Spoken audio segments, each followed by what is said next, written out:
దేవునికి స్తోత్రం. నేటి దినాన మన అరుణోదయపు దేవుని వాగ్దానము 2 సమూయేలు గ్రంథము 22వ అధ్యాయము 30వ వచనము. నీ సహాయము చేత నేను సైన్యములను జయింతును, నా దేవుని సహాయము వలన నేను ప్రాకారములను దాటుదును. హల్లెలూయా. ప్రియమైన దేవుని బిడ్డ, దేవుడి దినాన్ని నీకు ఇస్తున్న వాగ్దానము, దేవుని సహాయము చేత ఏదైతే సైన్యము, శత్రు సైన్యము నీ మీదకి వస్తుందో, దేవుని సహాయాన్ని నువ్వు పొందుకుంటే ఆ యొక్క శత్రు యొక్క సైన్యాన్ని సులువుగా నువ్వు జయిస్తావు.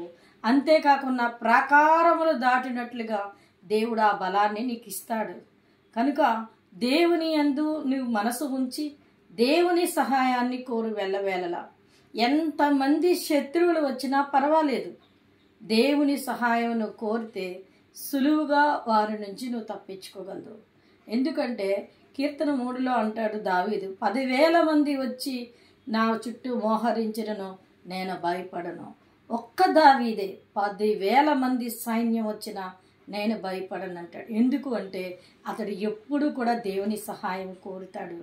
దేవుడు అతనికి తోడుగా ఉంటాడు కనుకన దేవుడు యుద్ధము చేస్తాడని ఒక ఆలోచనతో ఆ మాటను రాశారు. కనుక నీవు కూడా ప్రభు యొక్క సహాయాన్ని కోరితే, అది ఇహలోక శత్రు సైన్యం కావచ్చు, లేదా ఆధ్యాత్మిక శత్రు సైన్యము కావచ్చు, ఏ శత్రువైనా సరే నువ్వు దేవుని సహాయం కోరి నిబ్బరమైన మనసు కలిగి ఆయన సహాయం కోరినప్పుడు సులువుగా ఆ యొక్క సైన్యాన్ని నువ్వు జయించి నువ్వు జయాన్ని పొందుకుంటావు. ఎందుకంటే మన ప్రభు జయశీలుడు, ఆయన పునరుద్ధానుడు, మరణపు ముళ్ళుని విరిచివేసి పునరుద్ధానుడై జయశీలుడిగా ఆయన 3వ దినాన లేచారు గనక ఆయన నామంలో మనకి కూడా జయం ఉంటుంది.